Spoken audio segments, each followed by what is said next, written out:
Mid-March in San Francisco, and the world felt as if it had been freshly painted.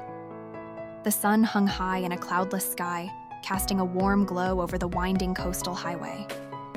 I leaned out the window of Sebastian's car, letting the cool breeze whip through my hair, tasting the salt in the air.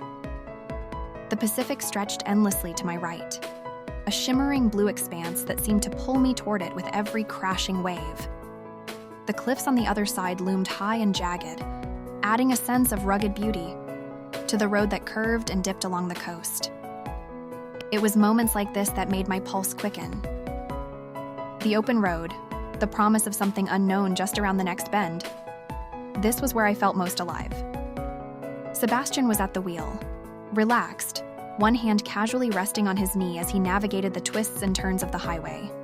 His sunglasses caught the sunlight, making it impossible to read his expression. But I could sense the ease in the way he drove. The unspoken understanding that we were both here for the same reason: to escape. No plans, no destination, just the freedom to roam. He had suggested this road trip on a whim a few days ago, and of course, I had jumped at the idea. A spontaneous adventure? That was everything I lived for. As we zipped along the highway, the road unfurling like a ribbon before us, I couldn't help but feel completely in my element. The thrill of movement, the sense of endless possibility stretched out before me, and the freedom of not having a rigid plan. It was perfect. I thrived on the unexpected, the idea that we could stop anywhere, change direction at any moment, or simply keep driving until the road disappeared beneath the horizon. The day felt open, full of potential, and I let myself get lost in the feeling of it all. The coastline passed by in a blur of blue and green, the cliffs towering over us, and the sea glinting in the sunlight, almost blinding at times. The rhythmic crash of the waves against the rocks was a steady hum beneath the noise of the engine, grounding me in the moment. This wasn't just about the drive. It was about the escape, about letting go of everything that tethered me to a routine. I glanced over at Sebastian, who seemed just as content, though I knew this kind of unstructured day wasn't his usual style. Still, he was here, and that said something. We hadn't labeled what we were doing, hadn't set any expectations, and I liked it that way. The fluidity of our connection felt right. Natural. He balanced me in ways I didn't expect, his calmness complementing my need for motion, his structured life contrasting with my craving for spontaneity. And here we were, somewhere in between those two worlds, coasting along a highway with no real destination in mind. I smiled to myself, leaning back in my seat as the wind tugged at my hair, feeling that familiar rush of freedom wash over me. This was how it should feel.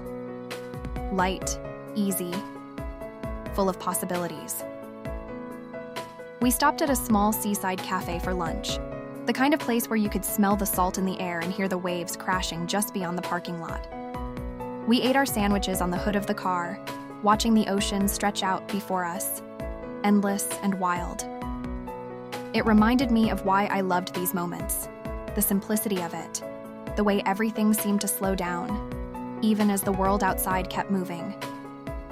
The conversation flowed easily between us. Sebastian talking about languages and cultures he wanted to explore, his eyes lighting up with passion. I listened, intrigued by how different our pursuits were, yet how they both stemmed from the same desire: to chase something bigger than ourselves.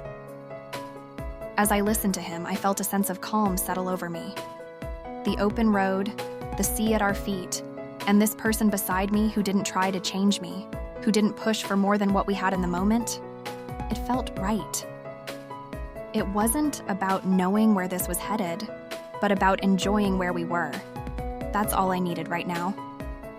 We spent the afternoon driving further along the coast, stopping at a secluded cove as the sun began to sink lower in the sky. The air cooled as we ran down to the beach, my feet sinking into the warm sand, the scent of salt and seaweed hanging in the air. The waves lapped gently against the shore, and the world seemed to quiet around us. The day had passed in a blur of laughter and lightness, And now, as the sky began to soften into shades of orange and pink, I felt a deep contentment settle within me.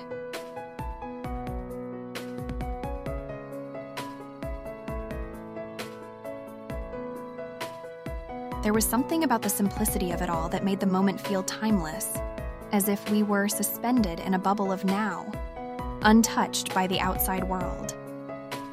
The sound of the waves, the faint cry of gulls overhead, and the warmth of the fading sunlight on my skin. It was all perfect in its imperfection.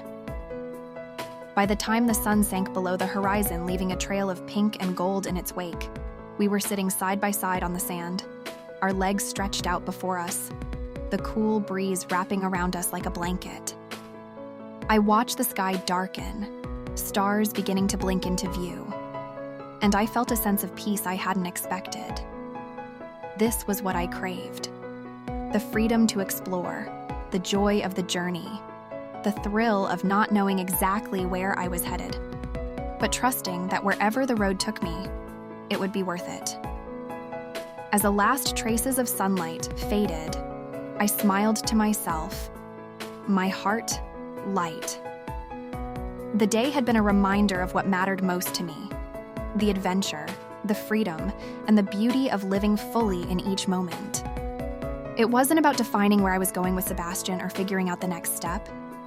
It was about enjoying the ride, letting life unfold naturally, and being open to whatever came next. For now, that was enough.